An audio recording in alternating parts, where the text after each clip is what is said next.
Bismillahirrahmanirrahim. Alhamdulillahilladzi khalaqal mauta wal hayata liyabluwakum ayyukum ahsanu amala wa huwal azizul ghafur. Ashhadu an la ilaha illallah wa ashhadu anna Muhammadan abduhu wa rasuluh. Wa nusalli wa nusallim ala sayyidina Muhammadin wa ala alihi wa sahbihi ajma'in. Radayna billahi rabba wa bil islami dina wa bi Muhammadin nabiyyan wa rasula. Tuan-tuan muslimin muslimat yang dirahmati Allah sekalian, Assalamualaikum warahmatullahi wabarakatuh. InsyaAllah malam ni kita sambung lagi pengajian kitab Riyadhus Salihin kita. Kita masih lagi berada di dalam bab sabar. Yang mana malam ni kita masuk kepada hadis yang baru, hadis nombor 47 insya-Allah. Hadis nombor 47. Baik. Semula tuan-tuan. Wa'an Ibn Mas'ud radhiyallahu anhu qala. Hadis ini daripada Abdullah bin Mas'ud. Bin Mas'ud berkata, "Lamma kana yaumu Hunain, athara Rasulullah sallallahu alaihi wasallam nasan fil qismah. Fa'ata Aqra' bin Habis mi'atan min al-ibil wa a'ta Uyainah bin Hisn misla zalik wa a'ta nasan min ashrafil Arab wa atharahum yawma idhin fil qismah. Faqala rajul, wallah inna hadhihi qismatun ma 'udila fiha wa ma urida fiha wajhullah. Faqultu wallah la ukhabbiranna Rasulullah sallallahu alaihi wasallam fa ataituhu fa akhbartuhu bima qala fataghayyara wajhuhu hatta kana as-sarf thumma qala faman ya'dilu idza lam ya'dilillahu wa rasuluhu thumma qala yarhamullahu Musa qad uziya bi akthar min hadha fasabar. Faqultu la jarama la arfa'u ilaih ba'daha haditha." Muttafaqun alaih. Hadis riwayat Bukhari dan Muslim. Muslimin muslimat dirahmati Allah sekalian, hadis ni cerita pasal Abdullah bin Mas'ud cerita setelah perang Hunain. Cerita yang tu. Perang Hunain ni berlaku tak beberapa lama selepas peristiwa Fathu Mekah. Peristiwa Fathu Mekah, peristiwa apa? Iza jaa nasrullahi wal fath. Bila mana datang pertolongan Allah dan fath, pembukaan kota Mekah. Bila berlaku pembukaan kota Mekah, wa ra'aitan nasa yadkhuluna fi dinillahi afwaja. Kita akan dapat melihat orang berbondong-bondong masuk agama Allah. Bila mana Nabi balik semula ke Mekah dalam peristiwa Fathu Mekah, kan Nabi bagi tahu siapa yang berada di dalam rumah sendiri maka selamat. Siapa yang berada dalam kawasan Masjidil Haram, dia selamat. Sesiapa yang berada di dalam rumah Abu Sufyan, maka dia selamat. Maka berbondong-bondong orang peluk Islam. Orang-orang Mekah yang dahulunya melawan Nabi, orang-orang Mekah yang dahulunya mencerca Nabi, memulaukan Nabi dan buat benda-benda tak elok kepada orang Islam, akhirnya dalam peristiwa Fathu Mekah, mereka masuk Islam beramai-ramai. Dan Islam mereka ini tentunya pada masa itu Islam yang barulah berbanding orang Muhajirin dan orang Ansar yang berada di Madinah. So masih lagi baru. Maka setelah itu berlaku perang Hunain. Dalam perang Hunain memang golongan Ansar yang betul-betul bantu Nabi sungguh-sungguh. Peristiwa perang Hunain ni dahsyat tuan-tuan. Bila mana peringkat awal itu musuh Islam ramai, orang-orang Mekah yang baru ni berunduk ke belakang. Maka ketika itulah Nabi kata, panggilkan untukku orang Ansar. Tu cerita tu panjang lah. Orang Ansar lah yang main berjuang sungguh-sungguh ni. Bukan kata orang Mekah ni jahat, tidak. Dia baru terima Islam, dia terkejut lagi. Sebab orang-orang Madinah dan orang Muhajirin Mekah yang pergi Madinah awal, mereka dah biasa dengan perang. Mereka dah biasa dengan perang Badar. Mereka dah biasa sikit dan musuh tu ramai. Mereka dah biasa. Baik. Maka setelah perang Hunain, ni cerita dalam hadis ni. Kata Abdullah bin Mas'ud, setelah perang Hunain, Nabi membahagi-bahagikan harta rampasan perang. Bila kita dapat banyak harta rampasan perang, banyak ghanimah, maka Nabi bahagi-bahagikan dalam kalangan tentera. Fa'ata Aqra' bin Habis mi'atan minal ibil. Maka 100 ekor unta Nabi bagi dekat Aqra' bin Habis. Tak habis lagi lah. 100 ekor unta ambil bagikan Aqra' bin Habis. Aqra' bin Habis, ya. Wa a'ta Uyainah bin Hisnin misla dhalik, dan dekat Uyainah bin Hisn pun 100 ekor unta juga. Wa a'ta nasan min asyrafil Arab wa atharahum yawma idzin fil qismah. Dan kepada pemuka-pemuka Arab, orang-orang besar, orang yang ada pengaruh, nama-nama besar dalam kalangan orang Arab di Mekah dulu ni, yang dah masuk Islam ni, Nabi bagi banyak kat depa harta. Nah, siapa tuan-tuan Aqra' bin Habis ni, Uyainah bin Hisn ni? Depa dua orang sahabat lah, tapi depa ni masuk Islam selepas Fathu Mekah lambat. Aqra' bin bukan Fathu Mekah tapi lambat. Aqra' bin Habis ni tuan-tuan, dan juga Uyainah ni, depa orang besar. Aqra' bin Habis dan Uyainah bin Hisn dan 2-3 orang nama-nama besar ni, depa ni daripada suku mana? Bani Tamim. Yang doktor kata Bani Tamim. Bani Tamim tu siapa antara contohnya? Ni dia. Ni dia antara orang yang dikatakan Bani Tamim tu, ini antara orangnya. Bani Tamim ni tuan-tuan, satu suku, satu bani yang memang dihormati di dalam kalangan bangsa Arab. Ya. Ada lagi lah 2-3 orang bani yang lain yang dihormati. Tentunya Rasulullah, Bani Hashim. Kemudian apa nama ni, Bani Tayyim, Bani Sayyidina Abu Bakar, turunan dia, jurai dia, nenek moyang dia. Kemudian apa nama ni, Khalid Al-Walid, Bani Khalid Al-Walid punya, saya tak main pula di kepala. Khalid Al-Walid punya juga, Allahumma shalli ala Muhammad, pun juga antara yang besar. Tapi Bani Tamim juga antara yang besar. Maka tuan-tuan, Bani Tamim ni daripada sebelum Islam lagi, mereka ni dikenali sebagai satu suku bangsawan. Ramai orang-orang besar dalam tu, orang berniaga, orang-orang cerdik pandai dalam tu. Bahkan setelah mereka menerima Islam pun, Nabi puji mereka. Bahkan Nabi bagi tahu, inilah suku yang paling kerah dalam kalangan umatku nanti yang akan menentang fitnah Dajjal dan sebagainya. Bani ni kuat. Nah, pasal tu apa nama ni, dekat hari ni kita pakat kata kita ni Bani Tamim belaka kan. Bukan dia tak ada lagi Bani Tamim tu, ada lama dah. Dah ada orang Bani Tamim. Bahkan tuan-tuan, setelah Rasulullah SAW wafat, Bani Tamim terpecah dua. Ya. Setengah dalam kalangan Bani Tamim ni ikut Nabi palsu. Dalam kalangan mereka ni ada Nabi palsu seorang. No? Apa nama ni? Tapi setengah lagi ikut Aqra' bin Habis ni untuk mempertahankan akidah mereka, Bani Tamim. Aqra' bin Habis ni pernah satu peristiwa, dia datang dengan Uyainah bin Hisn dan 2-3 orang pemuka Bani Tamim yang lain pergi jumpa Rasulullah. Pergi jumpa Rasulullah di Madinah. Dia panggil Nabi, Ya Muhammad, Ya Muhammad, keluar Maisat. Panggil Nabi lagu tu. Masa tu tak terima Islam lagi. Kami ada satu benda yang akan buat hang bangga. Apa benda tu? Benda tu adalah mereka ni, suku mereka ni nak masuk Islam ramai-ramai. Jadi mereka sangka mereka ni satu keturunan bangsawan, satu keluarga yang hebat, geng-geng datuk-datuk, tansil-tansil belaka. Bila masuk Islam tentulah Rasulullah seronok. Betul satu segi. Tapi cara mereka pergi cerita tu, cara mereka panggil, Muhammad Maisat, kami ada benda nak habaq ke hang yang akan buat hang bangga. Sopa lagu mereka ni kemas sangat tu. Sopa lagu orang harap sangat kat mereka tu. Meskipun mereka ni memang mulia. Maka turun ayat Quran tuan-tuan, Allah tegur mereka. Allah tegur mereka pasal cara mereka panggil Nabi tu kasar. Panggil, kemudian panggil keluar dari bilik Nabi. Kemudian habaq pula, hang akan bangga dengan benda ni. Turun teguran itu. Tapi seterusnya, ala kulli hal, mereka terima Islam. Dan Nabi hantar orang untuk ajak mereka, dan mereka menerima Islam dengan baik. No? Satu lagi apa? Aqra' bin Habis ni juga lah, kalau tuan-tuan ingat hadis yang Nabi kata, man la yarham la yurham. Hadis tu Nabi kata kat dia, satu hari Aqra' bin Habis ni pergi jumpa Nabi. Nabi duk melawak dengan cucu Rasulullah lah, duk melawak dengan cucu baginda, main gomuai dengan cucu ni. Maka Aqra' bin Habis kata, ya Rasulullah, saya, maksudnya terima Islam dah, dia lembut dah lah kan. Saya ada anak jantan ramai, saya ada anak ramai, seorang pun saya tak melawak dengan dia. Ayah, jenis ayah ni dia cengih sikit, dia pongoi sikit.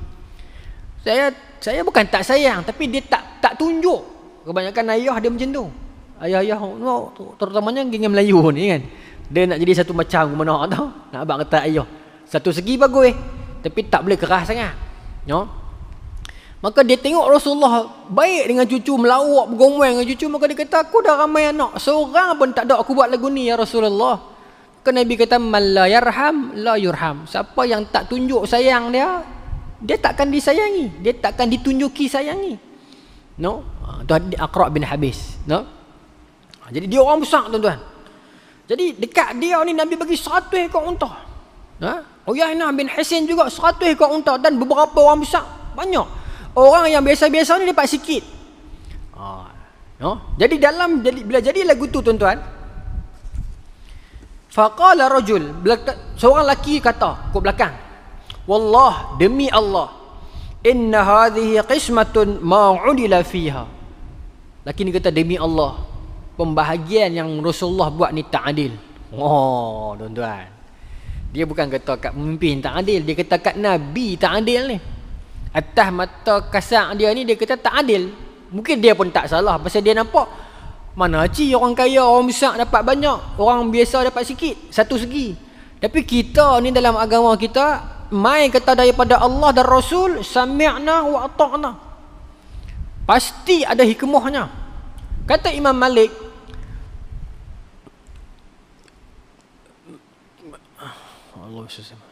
kullu syai'in, ataupun kullu syai'in, setiap, bukan kullu syai'in. Kata Imam Malik, setiap seorang, setiap seorang yu'khazu bi kalamihi wa yutrak. Ya, kullu ahadin yu'khazu min kalamihi aw yutrak. Setiap seorang tu kita boleh ambil kata-kata dia dan kita boleh tolak.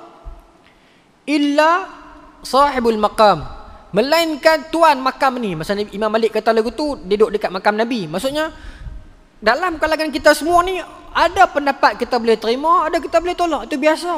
Tetapi kalau kita daripada Allah dan Rasul, walaupun kita rasa lagu tak adil ke, kita rasa lagu berat sebelah ke, pasti ada benda besar tu, pasti ada kebaikan, pasti ada hikmahnya.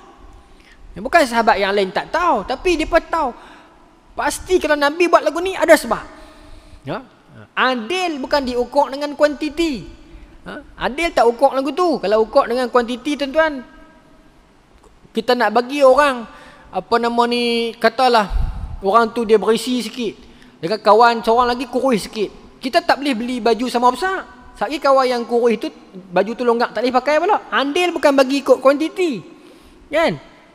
Maka begitulah Rasulullah menilai keadilan pun. Maka bila seorang lelaki ni dia ukur adil dengan kuantiti, maka dia rasa tak cukup, tak adil, maka dia kata demi Allah benda ni tak adil. Dia kata begitu. Maka tuan-tuan, Abdullah bin Mas'ud dia dengar, ya, pemuda ni sambung, lelaki sambung, dia kata pula, wa ma uridu fiha wajhullah, pembahagian macam ni bukan pembahagian yang nak bawa kepada redha Allah. Kata lagu tu pula. Siapa yang bahagi ni? Nabi pun kena. Maka faqultu, kata Abdullah bin Mas'ud, aku kata, wallah la ukhbiranna Rasulullah sallallahu alaihi wasallam.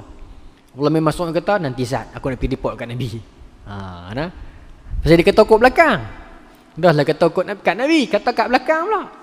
Dia kata apa yang Nabi buat cara bahagi tu memang tak adil. Tak cukup dengan tu, dia kata pula pembahagian ni bukan pembahagian yang nak redha Allah. Kata lagu tu. Maka Abdullah bin Mas'ud dengar lagu tu, dia kata nanti Sa'ad aku nak pergi report kat Nabi apa yang dia kata ni. Fa ataituhu fa akhbartuhu bima qala fataghayyara wajhuhu hatta kana kasarfi. Dia kata aku pun pergi jumpa Nabi, sampai kat Nabi terus aku cerita apa yang orang lelaki tu kata. Rasulullah nak tahu tak, tadi ada seorang lelaki ni kata kat Rasulullah, dia kata Rasulullah bahagi ni tak adil, demi Allah tak adil, dan pembahagian ni pula bukan kata nak redha Allah, pembahagian yang tak mengundang redha Allah. Bila Nabi dengar lagu tu, tuan-tuan, kata Abdullah bin Mas'ud, fataghayyara wajhuhu, berubah wajah Nabi. Berubah wajah Nabi hatta kana kasarf, sampai nampak berubah sampai jadi kemerah-merahan, macam menahan marah. Maka thumma qal, kemudian Nabi kata, faman ya'dilu idza lam ya'dilillah wa rasuluh. Nabi kata, siapa lagi yang lebih adil daripada Allah dan Rasul? Ataupun kalau Rasulnya tak adil, ada siapa lagi yang lebih adil berbanding Rasul Allah? Ya. dalam keadaan marah, Nabi tahan marah. Nah, tuan-tuan, adakah Nabi macam mana saya nak kata? Bila berita ni sampai kat Rasulullah, fataghayyara wajhuhu, berubah wajah Nabi ke merah-merahan, menahan kemarahan pasal berasa. Pasal ada orang dia berasa dia pandai daripada Nabi. Mana? Dahlah dia berasa dia pandai daripada Nabi, dia berasa dia taqwa lebih daripada Nabi. Yang tu memang Nabi berasa sikit. Kan ada hadis yang lain yang beberapa orang pemuda pergi jumpa Fatimah tu. Pergi jumpa Aisyah, ingat tak tuan-tuan? Hadis tu terkenal. Dia tanya Aisyah, Nabi semayang lagu mana? Semayang malam. Nabi Aisyah kata semayang beberapa rakaat, kemudian habislah. Kemudian dia kata kami lebih lagi. Nabi puasa lagu mana? Aisyah kata Nabi puasa sekian-sekian, sunat ni tak adalah sampai hari-hari tak. Oh, kami lebih lagi. Depa rasa depa lebih dan depa boleh buat lebih. Maka bila Nabi balik, Aisyah cerita kat Nabi tegak mana tu? Nabi agak marah mana tu? Nabi kata siapa yang tak ikut sunnah aku bukan dalam kalanganku. Pasal depa berasa depa lebih daripada Nabi. Tuan-tuan, setakat berasa lebih pada orang lain pun kita berasa tak kemas dah, kan? Setakat orang ni dia berasa dia lebih mulia daripada orang lain pun kita dengar tak boleh duduk dah. Orang lagu tu tak boleh tengok dah. Ini berasa mulia diri lebih pada orang lain ni. Ada orang tu tuan-tuan, ada. Dia berasa dia suci lebih pada orang lain. Dia berasa dia soleh lebih pada orang lain. Bagus jadi soleh. Tapi sekali dia rasakan dia soleh tu lebih pada orang lain, di situ silap dia. Bagus jadi alim, tapi sekali dia rasa dia alim lebih pada orang lain, di sana silap dia. No? Sulaiman Al-Khawas, satu orang tokoh tabi'in yang zuhud. Satu hari dalam majlis Al-Imam Auza'i tengah ceramah, tengah baca kitab bab zuhud. Sulaiman Al-Khawas duduk datang dulu lah, duduk dengar sekali. Ramailah kan, dia dulu kuliah ni di tiang-tiang. Kan? Jadi Imam Auza'i ada tiang dia, sekian-sekian apa nama ni, Taus ada tiang dia, imam-imam tabi'in ni ada tiang-tiang masing-masing. Atta' bin Rabah ada tiang dia. Jadi dalam majlis Imam Auza'i tu duk baca kitab zuhud, duk bacalah hadis-hadis tentang zuhud. Seorang lelaki ni, imam juga, Sa'id bin Aziz ni, dia terus dia menyampuk. Dia kata, wallahi sepanjang aku hidup ni, aku tak pernah jumpa orang yang lebih zuhud. Zuhud ni bagus lah kan, lebih zuhud daripada Sulaiman Khawas. Sulaiman bin Khawas tak pernah jumpa lagi. Dia sebut lagu tu orang pakat dengar. Puji dah tu, puji tu bagus. Sulaiman Al-Khawas ni, Sulaiman bin Khawas ni tengok tu, dia tunduk, dia segiling kepala, dia bangun, dia pergi dandan. Dia keluar pada majlis tu. Terus Al-Imam Auza'i marah dia. Waihak, celaka orang kata. Hantar tak, dia tu memang zuhud betul. Bila mana kata dia zuhud, dia tak suka orang nak puji-puji dia melambung-lambung, dia tak mau. Hampir puji dia depan-depan, tuang terus kawan tu. Lagu tu tuan-tuan. Kita lah nak puji. Orang dulu, ulama dulu buat ikhlas sungguh, pujian-pujian tak mau. Kalau dengar pujian dia pun lari. Pasal takut ganggu ikhlas tu tuan-tuan. Ikhlas ni satu benda yang semua orang boleh cakap, tapi belum tentu dia boleh rasa. Belum tentu dia boleh buat. Kita boleh berceramah bab ikhlas 3-4 jam boleh ceramah, tapi belum tentu yang bagi ceramah tu ikhlas. Belum tentu tuan-tuan. Ikhlas ni satu ilmu yang cukup ajaib. Dengan ikhlas itu ada amalan kecil jadi besar. Dan dengan ikhlas itu ada amalan yang banyak jadi kosong, tak ada apa. Itu ikhlas. Kehebatan ikhlas. Mudah-mudahan Allah Subhanahu Wa Taala campurkan keikhlasan dalam diri kita semua. Amin insya-Allah. Tuan-tuan, jadi bila kita berasa kita lebih pada orang lain, di situ silap punca, di situ punca kebinasaan kita. Maka dia ni pun dia rasa dia pandai daripada Nabi. Padahal Nabi tuan-tuan, dalam banyak kes, dalam banyak hadis, dalam banyak peristiwa, Nabi sangat penyabar, Nabi sangat susahlah nak marah. Ada satu hadis tuan-tuan, satu pakcik ni dia mai jumpa Nabi dalam hadis Sahih Muslim. Dia mai jumpa Nabi. Dia kata, ya Rasulullah, saya ada masalah besar ni. Nabi kata, masalah apa? Dia kata, saya telanjang bulan puasa. Saya menyetubuhi isteri saya di bulan puasa pada bulan Ramadan lah, siang hari. Cerita kat Nabi susah hati ni. Kan Nabi kata, tak apa, bebas hamba kan. Dia kata, bebas hamba, mana nak ada hamba saya ni orang susah, apa-apa cerita lagi bagi alasan. Nabi tak marah sangat. Nabi kata, tak apa, Puasa lah 2 bulan turut-turut. Syahrain mutatabi'in. Quran sebutkan 2 bulan berturut-turut puasa. Siapa kena puasa ni? Orang lelaki lah, suami lah. Tak aci lah, seronok dua-dua. Dia bukan kira aci. Kalau perempuan mana boleh 2 bulan turut-turut. Sampai kesudah tak dapat lah. Lelaki saja. Lelaki hak mula kan. Nabi tu tak apa. Pakcik puasa lah 2 bulan berturut-turut. Itulah nak puasa pun apa nama ni. Bukan kata tak mau, tapi tak apa nak boleh. Dia mulai malas. Nabi habaq dah putus hak mula, tak boleh. Tak apalah, tak boleh menikah hamba, puasalah. Puasa pun tak nampak berat lah saya nak perhabis yang wajib ni pun teruk ni nak 2 bulan teruk-teruk ni nampak tak lepas lah. Dalam buat salah tu. Nabi tak apalah pergi bagi makan 10 orang susah. Dia kata tu pun nak bagi makan pun saya pun cukup-cukup makan. Ada main alasan dah tuan-tuan. Ada orang macam ni ada. Buat salah banyak, akal pun banyak. Saya nak cerita kat tuan-tuan pasal Rasulullah punya akhlak ni. Saya nak bagi makan 10 orang, saya pun tak ada apa nak bagi makan pakai miskin semua ni. Maka tuan-tuan Nabi senyum. Maka Nabi kata kepada sahabat lah disebut, pi kat Baitul Mal, pi kat tempat simpan harta orang Islam ni, pi ambil beras. Bukanlah beras, pi ambil gandum lah. Buk mai abang 2-3 paket ni habuan nak pi bagi makan 10 orang susah. Sahabat pi ambil. Bomai, maka Nabi kata ambil ni pakcik, pi cari orang susah, bagi depa makan sampai kenyang lah. Beda-beda lagu mana agama ajak. Tuan-tuan tahu pakcik ni kata apa? Nak cari orang susah mana tak tahu. Saya nampak tak ada orang susah kot ni kata. Kalau ada orang susah pun saya, keluarga saya susah belaka. Tuan-tuan, dalam hadis sebut Nabi gelak. Kan kata Nabi marah pungweh dak, Nabi senyum gelak. Sampai nampak gusi gelak. Pasal terhibur dengan perangai orang ni kadang-kadang ni, terhibur jugalah. Kalau ikut kita kadang lah tuan-tuan, aku bagi macam-macam semua ada alasan. Nabi senyum sampai nampak ni. Nabi kata tak apalah pakcik, ambil kat pakcik lah. Ambil kat pakcik boleh. Untung kat dia tuan-tuan. Dapat buat salah satu dah, salah hak sedap pun cukup. Lepas tu dapat pula rukhsah pula daripada Nabi. Satu lah sampai bagi makan, makanan pun dapat kat dia pula. Rezeki dia lah. Tapi nak abang kata itulah level kesabaran Rasulullah.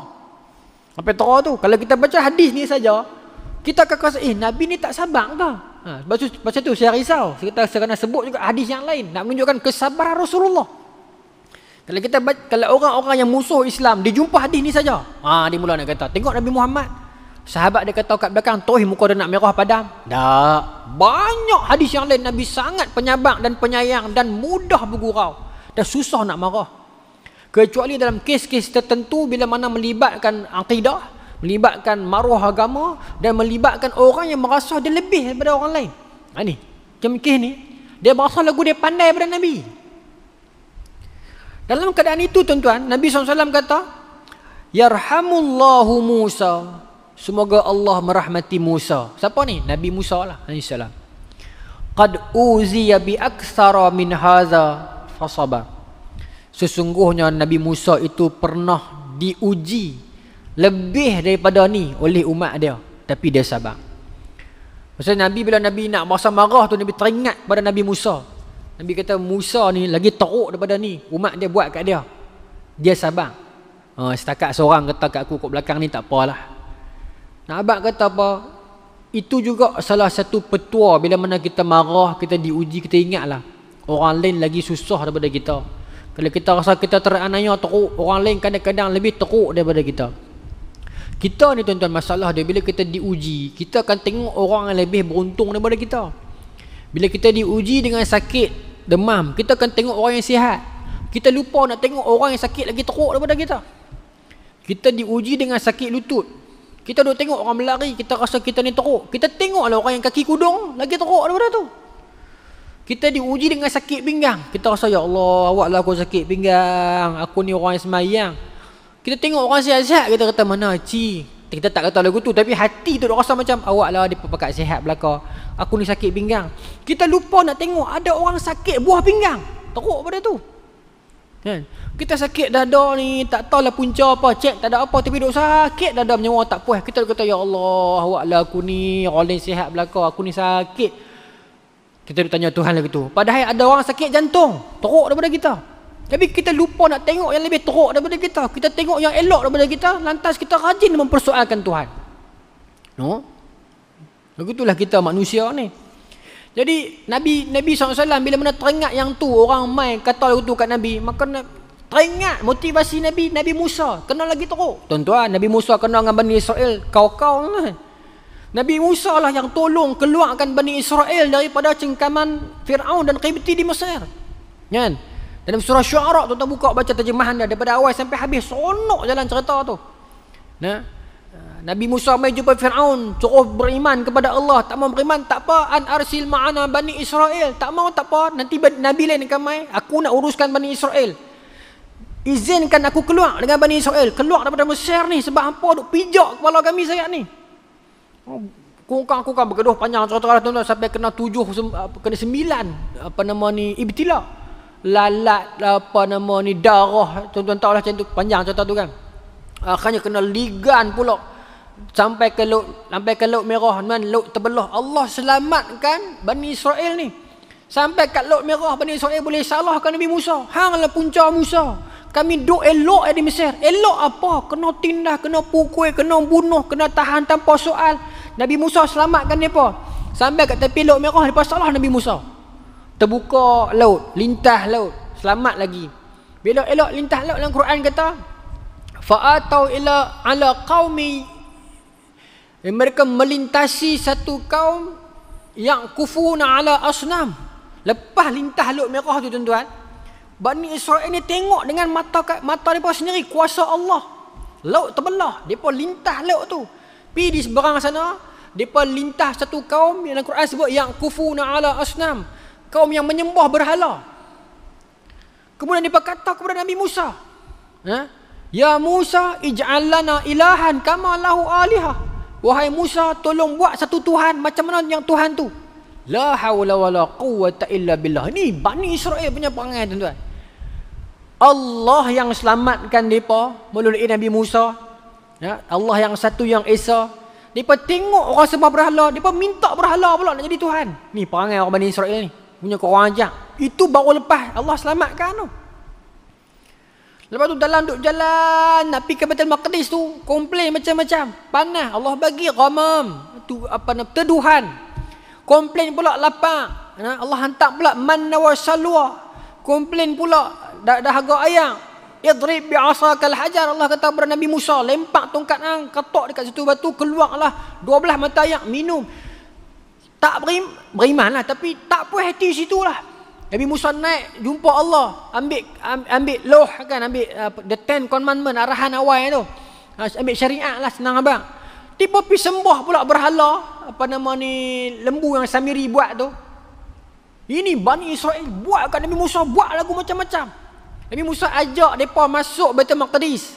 Mereka kata apa? Fiha qaumun jabarin. Dalam tu ada kaum yang jabar, yang kahar. Nabi Musa kata tak apa, kita pi saja, kita masuk. Allah akan bagi kaum tu lemah, kita akan menang. Pasal tanah tu untuk kita. Apa dia berkata kat Nabi Musa? Izhab anta wa rabbuk. Izhab anta wa rabbuk. Hampilah dengan Tuhan hang. Tak kau ajak kata tuan-tuan. Hampilah dengan Tuhan hang perang. Dia kata kami tunggu di sini. Menang esok panggil kami. Teruk dia buat kat Nabi Musa. Tapi itu pun kata Rasulullah, fasabar. Nabi Musa sabar.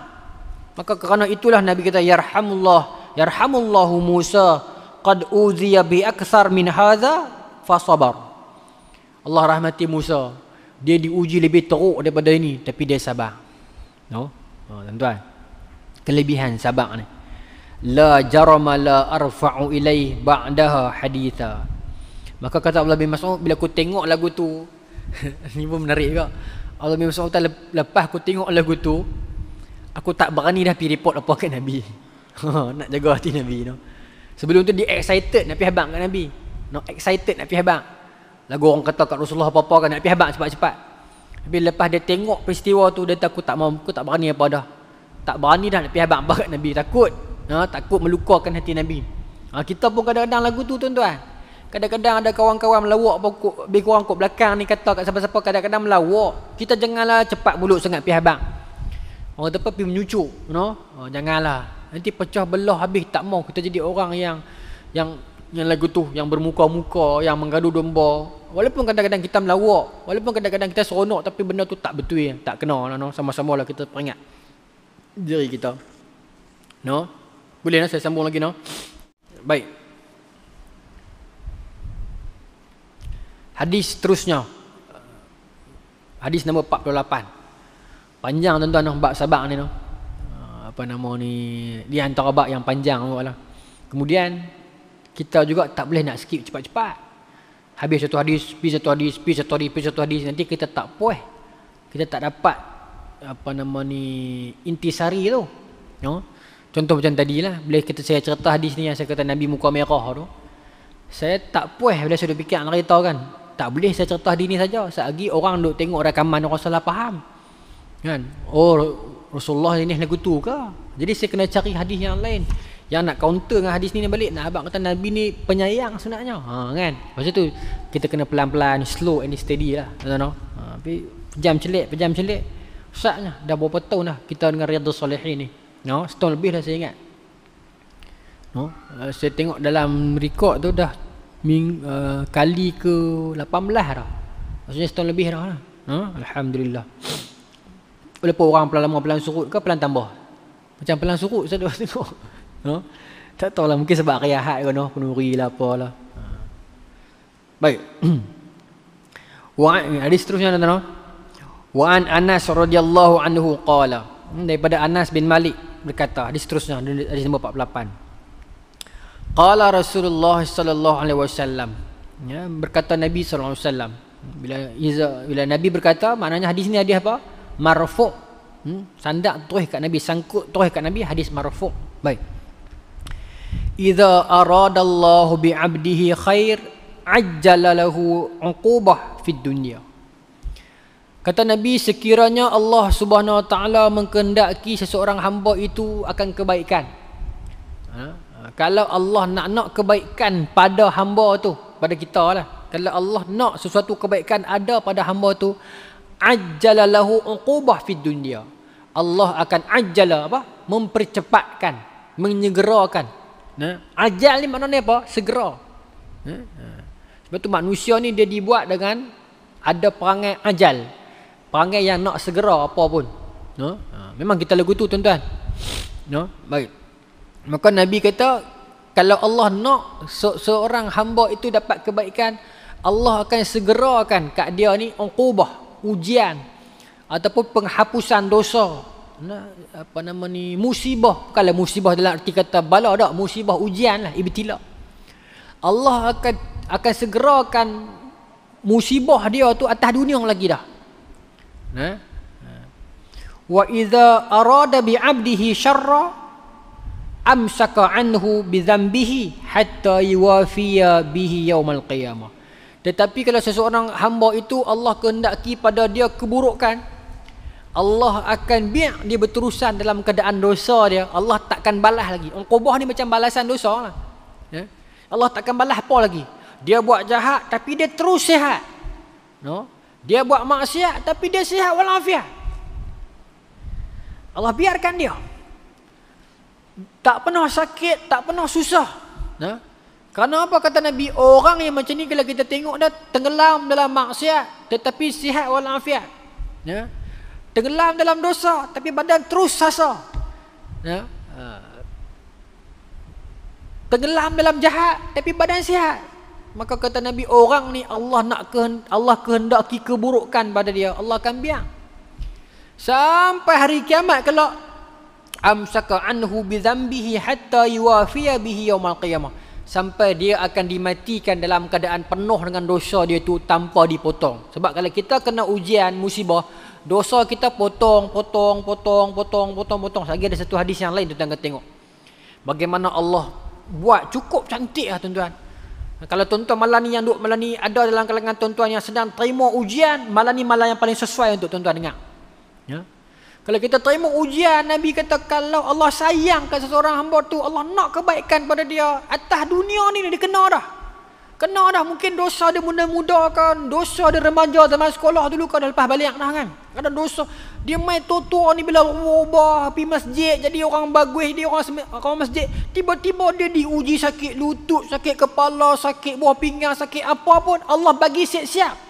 Ajala uqubah. Allah percepatkan penghapusan dosa dia di dunia. Itu tanda apa? Allah sayang dan Allah nak kebaikan pada dia. Tapi siapa yang dia tak pernah sakit? Siapa tak pernah sakit, tuan-tuan? Contoh atas dunia ni, siapa yang tak pernah sakit langsung? Firaun. Demam pun tak pernah. Firaun. Takut benda tu kalau kena terima kat kita jadi istidraj. Istidraj ni apa? Dia buat jahat, dia buat maksiat, tapi dia terus menerus jadi maksiat dia tu. Takut, tuan-tuan, istidraj.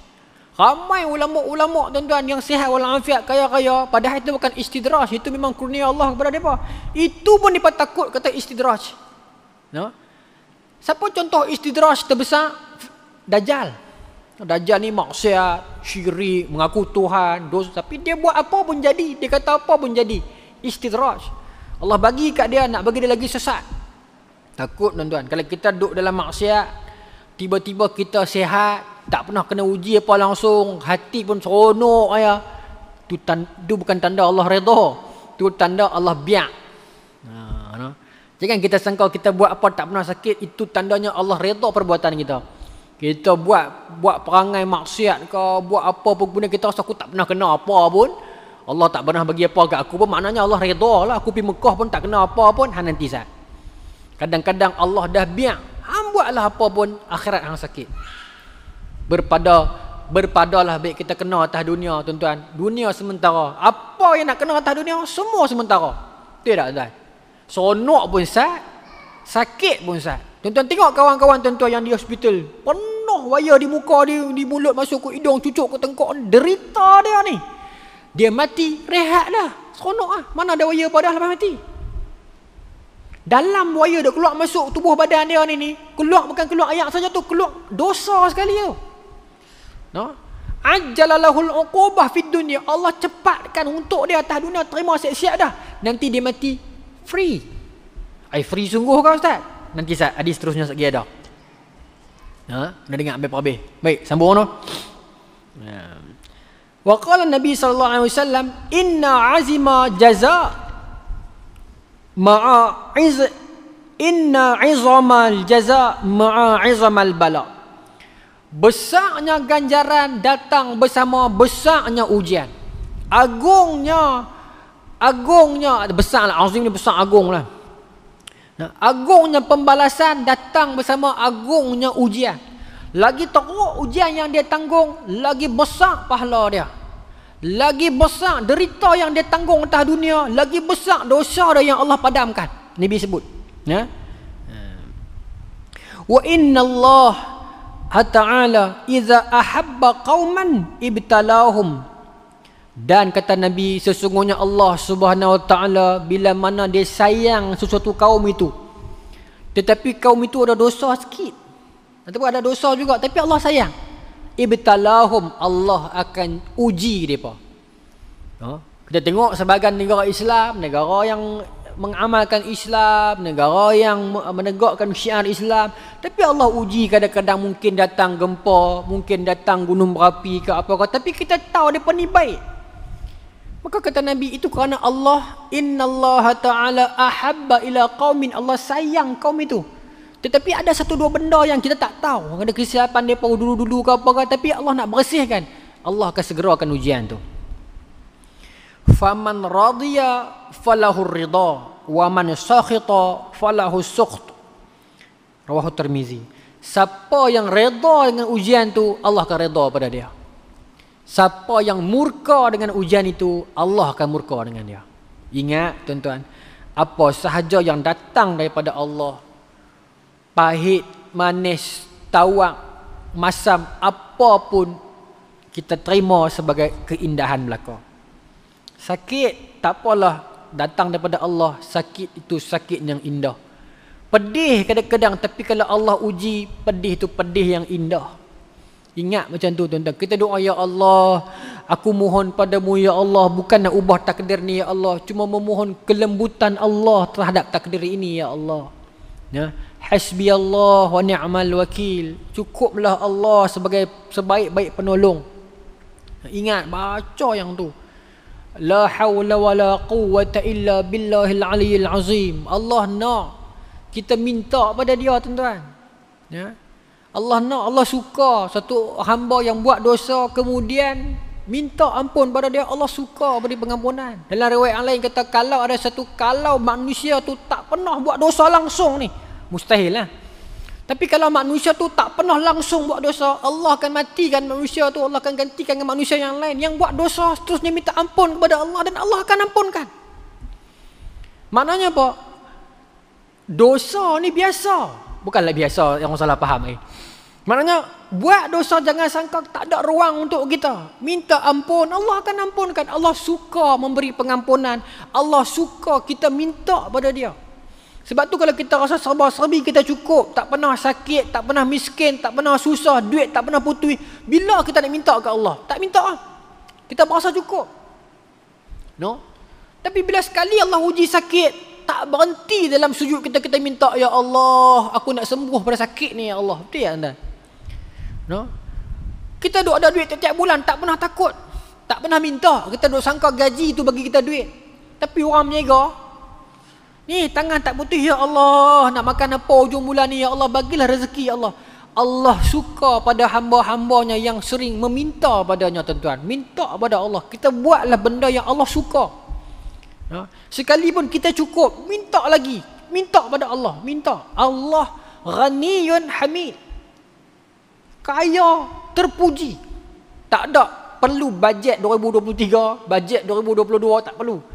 Nah, unlimited Allah boleh bagi. Minta tuan-tuan, minta belah ihsan Allah, minta mudah atas dunia, minta mudah di akhirat, minta lapang di kubur, mintalah pada Allah dalam keadaan yakin Allah akan bagi, Allah pasti bagi.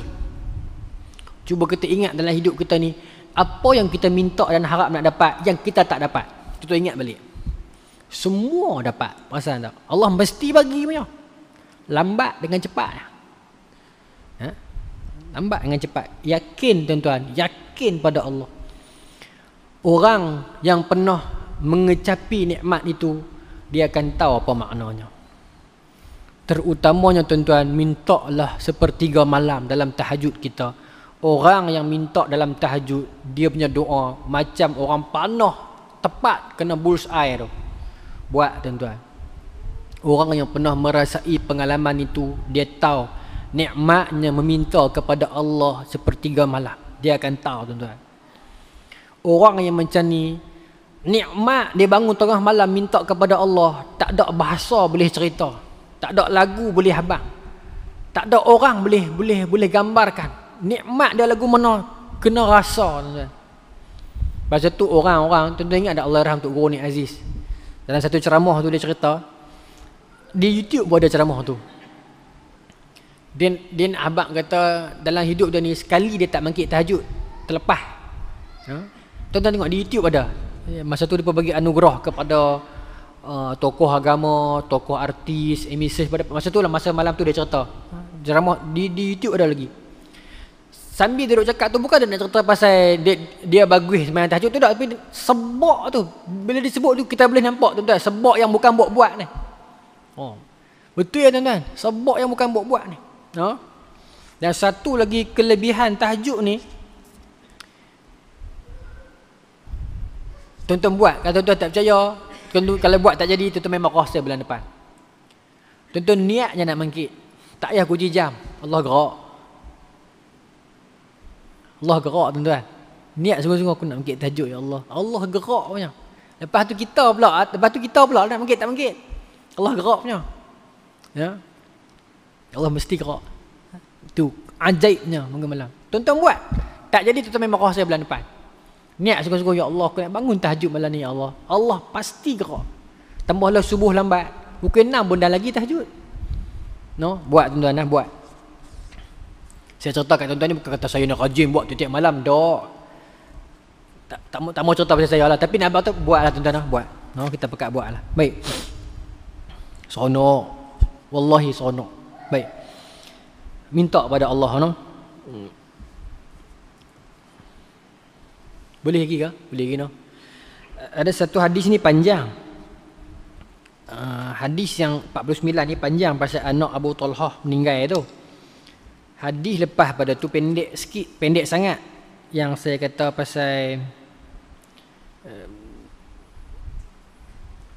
orang yang Allah uji dia dengan ujian yang berat, dalam keadaan Allah akan hapuskan dosa-dosa dia, kemudian dia akan balik tu kosong tanpa dosa. Saya nak ambil hadis tu dulu no.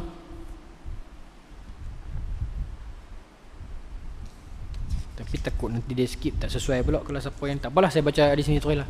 Sebab nanti ada satu lagi hadis Nabi kata, orang yang Allah uji dia, nanti dia bangkit, dia dengan ujian, sakit lah, kena tipu lah, orang buat penayang lah, orang ujian lah, senang abang. Nanti dia akan balik pada Allah dalam keadaan dosa tak ada. Dia pun heran, mana pergi, takkan aku tak ada dosa langsung, rupanya tu Allah dah padam. Satu ada dalam ni. Tapi saya tak mau skip lah, tak sesuai pula, tak sopan pula. Imam Nawawi susun, kita ikut lah. Boleh tuan-tuan, ada lagi 10 minit kat saya nak perhabis satu hadis last. Panjang sikit tapi tak apalah, saya percepat lah.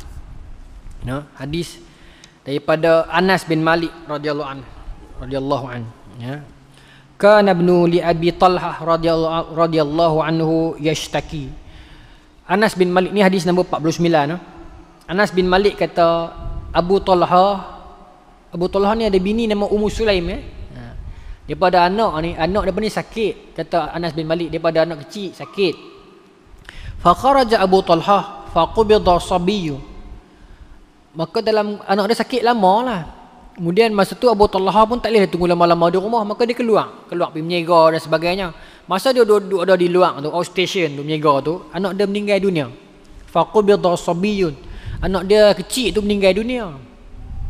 Falamma raja'a Abu Talhah radhiyallahu an qala ma fa'ala ibni, qalat Ummu Sulaim wa hiya ummu sabi huwa askunu makana.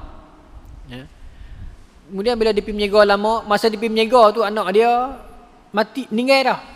Bila dia balik, hak mula dia tanya anak dia dululah, pasal anak duk sakit. Ya.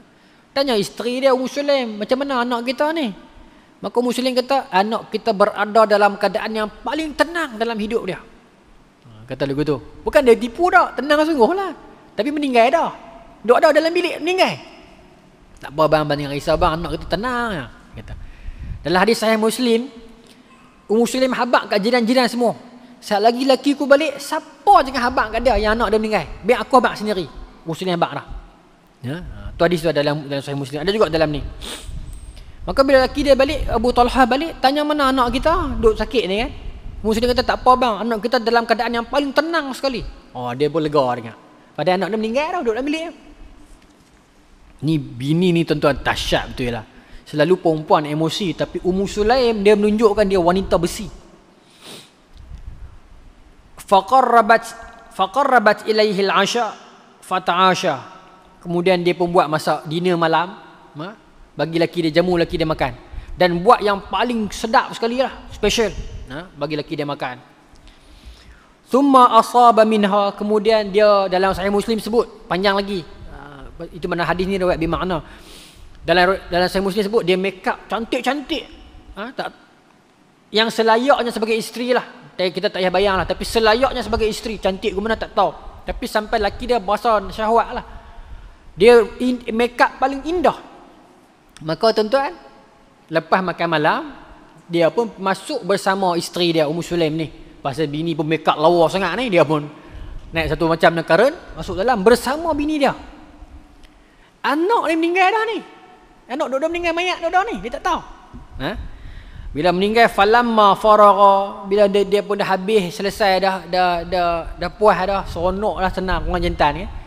Tengah duduk seronok tu, maka bini dia kata, warus sabiyya, kebumikan anak ni. Tapi dalam Sahih Muslim dia panjang lagi tuan-tuan. Dalam Sahih Muslim dia cerita, Ummu Sulaim kata kat dia, abang, kalau ada satu-satu orang tu dia bagi abang pinjam barang, kemudian mai satu masa dia nak ambil balik, abang marah tak? Betul lah, tak boleh marah lah pakai barang kita. Maka baru dia kata, anak kita ni Allah ambil balik dah. Macam tu. Dah Sahih Muslim. Tapi yang ni Sahih Bukhari dia ringkas sikit. Bini dia kata, kebumikan anak kita bang. Anak kita meninggal dunia dah. Ya. Abu Talha dengar-dengar dia kadang tuan-tuan. Anak aku meninggal hang gamak tak habaq tu.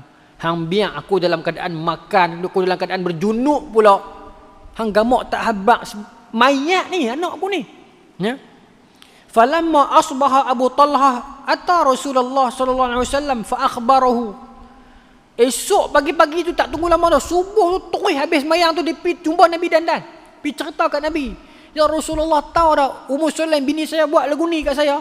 Adakah patut anak kami meninggal dunia dah? Dia boleh buat relax. Dia boleh jamu saya makan lah, lagu pakai lagu seksi, lagu menggoda dan sebagainya. Cerita kat Nabi. Semua sahabat suka akan cerita kat Nabi apa pun lah kan. Maka Nabi kata, arrastumul lailah.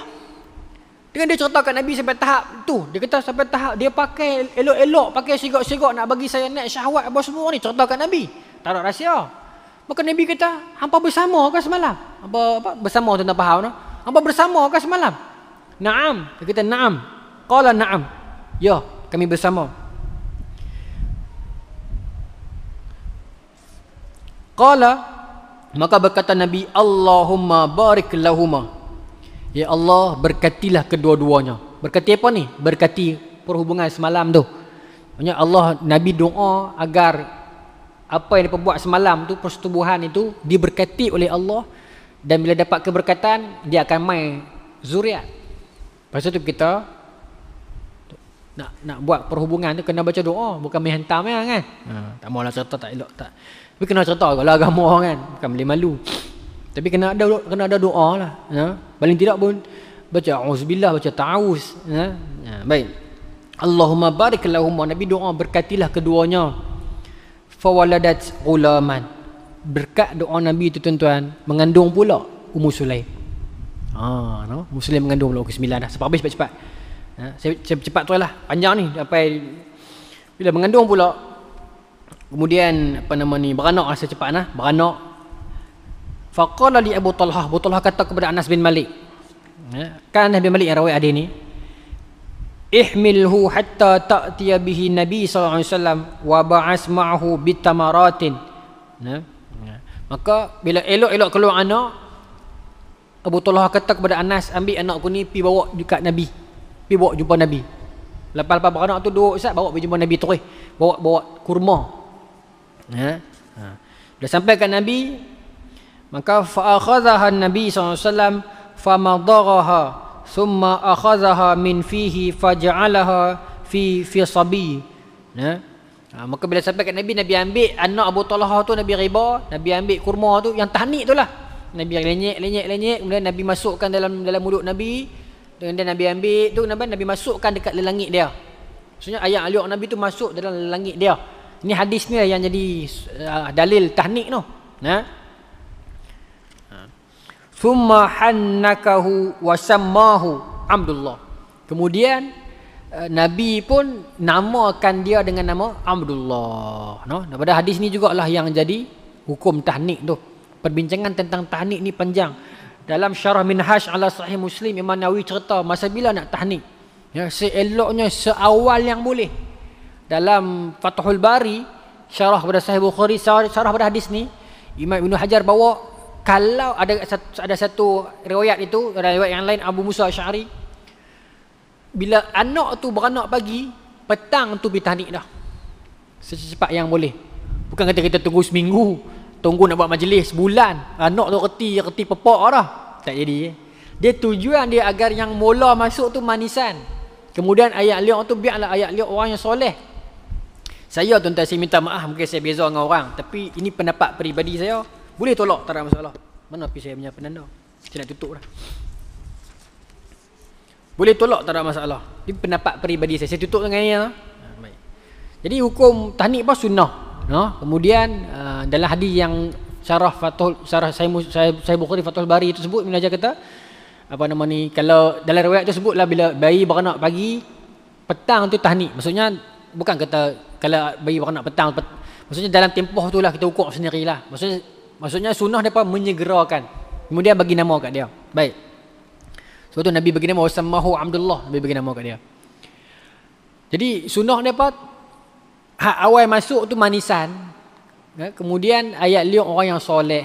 Jadi adakah semua ayat liuk dia macam mana, dia utamanya manisan, tapi yang ayat liuk sebenarnya Nabi, keberkatan Nabi itu. Tapi ada orang dia kata tak apalah, ambil ulama pun saya pegang kata bolehlah berkat orang soleh ni. Tapi pendapat peribadi saya, minta maaf, bukan tentu ustaz. Bukan nanti ustaz. Saya tak tanya langsung. Ramai lah lagu mana pun saya tak mau. Saya tahu saya lagu mana. Beramai saya tak mau. Wallahi saya tak mau. Bukan kata menyombong tak. Saya tahu saya macam mana. Dan ini untuk tuan-tuan, dan ini untuk orang yang tengok video ni. Jangan nanti ustaz. Kadang-kadang ustaz ni dia ceramah banyak. Dia ceramah banyak, kadang-kadang cakap merepek terlepas, kadang-kadang banyak. Terlepas cakap merapu apa-apa, melawak apa lebih kurang merepek apa, banyak tuan-tuan.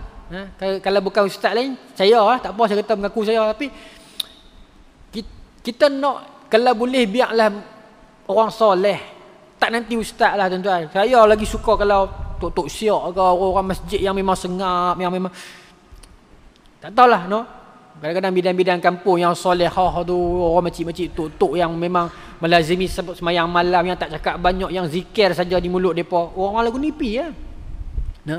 Kita masyarakat lah ni, kita ustazah tu tinggi sangat. Kadang-kadang ustazah pun lebih pada orang awam lagi kadang-kadang. Kalau tuan-tuan tengok di media sosial, hak bergaduh lebih pada orang tu depa. Hak bergencok lebih orang pada orang pun depa kadang-kadang. Sedih juga. Bukan semua lah, bukan semua, tapi hak selebriti ni kadang-kadang kita tengok berasa nak marah juga. Lebih pada orang awam. Kadang-kadang hak tu lah diangkat tu, diukur ilmu tu dengan terkenal. Bukan nanti terkenal. Kadang ustaz-ustaz di cerok kampung tu punya bagus, orang tak kenal tapi soleh. Ni ustaz imam kita ni punya soleh tuan-tuan. Ustaz saya lah kan, orang soleh ramai gitu tuan-tuan. Bukan nanti terkenal dak. Ataupun anak-anak saya suruh tok-tok di kampung, yang jenis mengaji malam, kita tahu lah kan, kita ada jiran-jiran, saya suruh tok-tok di kampung. Pasal kita tahu tak nanti ustaz lah. Tak nanti ustaz. Saya tutup lah ni, tutup betul ni. Saya contoh kat tuan-tuan, saya ada sikit Allah uji dengan tak tahu sakit apa, tak tahu dia jadi ketak, gemuruh lama dah. Mak menakan saya buat main ayat tawak lah. Kita buat ayat tawak banyak ustaz dah. Jadi tak jadi gitulah. Tapi satu ayat tawak ni dia rasi dengan saya. Ayat masuk ayat tawak kan, ayat jampi kan. Saya tanyalah mak tih saya kan, dia buat kat ustaz mana kan? Kita bukan ustaz mana pun, dia orang di kampung dia di Ipoh. Orang ni lumpuh. Bukan ustaz, dia orang soleh, dia lumpuh. Jadi dia duduk di rumah ni tak bergaul dengan dunia luar. Dia tak ambil tahu orang nak merapu dunia politik ke fitnah ke apa, kata orang tak pernah gaduh dengan jiran pun apa pun tak. Dia kira duduk di rumah mengaji Quran, sembahyang duha, keluar ambil angin pagi, mayang tahajud, yang tu je. Jadi dia yang tolong doa. Jadi saya rasa rasi dengan saya. Jadi saya ingat betul lah betul tuan-tuan, orang soleh. Kita pun anak-anak esok, anak cucu ke apa ke, jangan nanti ustaz, apalah ustaz suruh tak apa, ikut sekolah. Tapi kalau kata tak dan ke apa ke, orang soleh tuan. Kalau saya, anak-anak saya ni saya cari macam tok-tok yang memang kita tahu dia soleh. Kita kenal jiran-jiran kita kenal adik-adik kita kan. Boleh insya-Allah. Mudah-mudahan kita dapat amal dan sampaikan. Kalau tak setuju tak apa lah, itu pendapat peribadi saya. Jadi dalam syarah Sahih Muslim, syarah Minhaj ala Sahih Muslim Imam Nawawi, dalam Fathul Bari syarah ala Bukhari, sebut tahnid ni sunnah dan waktu bila seelok-eloknya disegerakan. Wallahu ta'ala alam tuan-tuan. Bulan depan kita sambung lagi, tak habis lagi bab sabar, hadis-hadis nombor 50. Bismillahirrahmanirrahim. Allahumma razuqna fahman nabiyyin wa ifdal mursalin wa ilmal malaikatil muqarrabin wa hdina fi hidayatil arifin bi rahmatika ya arhamar rahimin walhamdulillahi rabbil alamin. Assalamualaikum warahmatullahi wabarakatuh.